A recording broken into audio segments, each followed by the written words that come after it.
I grew up believing in God and believing in Jesus. I believe that He died on the cross. I believe He rose again. But I was pretty much, that's pretty much it. I really didn't have any faith beyond that. I didn't have an understanding. I didn't have a relationship. I had never read the Bible. I was never taught what being a Christian really meant. I came to Fellowship of Christians in 2001. At that time, I was hurting. I had just went through a divorce. My heart was broken. I needed healing. The term I'll use is very spiritually and emotionally disoriented. I felt like the sports player that just wanted to be in the game, but I was hurting. And Coach pulls me to the sidelines and says, "No, you need to heal. You need to recover. We need you, but we need you healthy." And from the age of 19 on, I was totally lost. I had a really bad marriage. I was not really connected to my siblings or my mother. I didn't have any self-confidence. I was a people pleaser, and I became more of a people pleaser. I think just trying to find acceptance and love, and I don't know. I was lost. I don't know how else to put it. Eventually, I fell into very sinful behavior, even though I was not a sinful person growing up. I thought I had pretty high morals, but I had no basis for that. And God literally rescued me from a pit of sin. It was shameful to look back on it. I hate thinking about it. It was even hard to put this talk together today because I had to remember that life.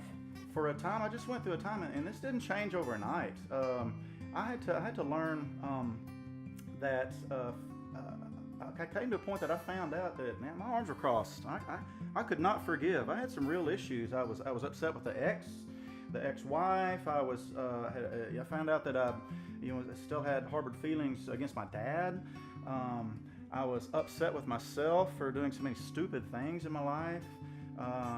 And I was upset with even God. Anything I couldn't blame on anybody else. I kind of felt some hard feelings towards God.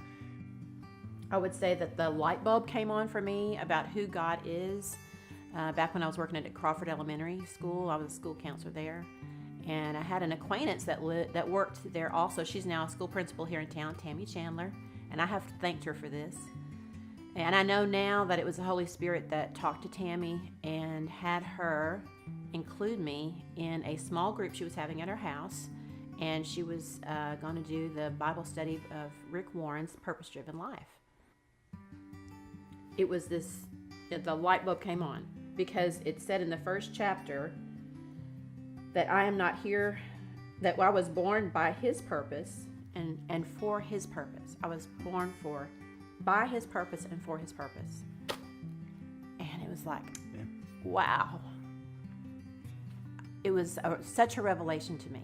From that moment on, I made a fresh commitment to God that I surrendered to Him. Like, I'm giving my life to you. What's holding me back from growing? Is it unforgiveness? It might be. And in my case, it was. And that's my story, is forgiveness, forgiving others, forgiving my ex, forgiving myself, and moving on from that and walking in forgiveness every single day.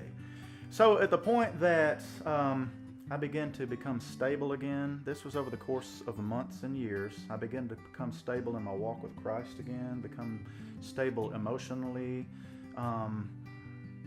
in my spirit and my soul. God began to bring, I feel like God was in the middle of our relationship. We started a friendship, and that quickly became love. We fell in love. If you live the way that God has laid out the plan for us to live in marriage and in our lives, whether you're single or married, if we live God's way, then we walk in His blessings. As much as she feels about me being special, that's what I feel about her. Very much so. A blessing, a godsend in a time of pain. We live lives of forgiveness, even with one another in our home. She's forgiven even before she does anything. I hold absolutely nothing against her for anything she's done, is doing, or will do in the future. And I feel like she's that way with me. And you can choose to be happy and choose to forgive and live happy, victorious lives. And isn't that what we want to do anyway? So, and we do that, and we just wish that for everybody. Just choose to be happy and choose to forgive your mates and yourself and live in His favor and His blessing. You know, we're not here at church to put on our happy face and pretend everything's okay. We're here to love one another and to be real with each other. And if there are problems and issues, there's help available. You know, everybody's been through stuff, like you were saying earlier. Everybody's been through stuff. We've all done things that we're not proud of, but there's always redemption when you turn to God and give it to Him.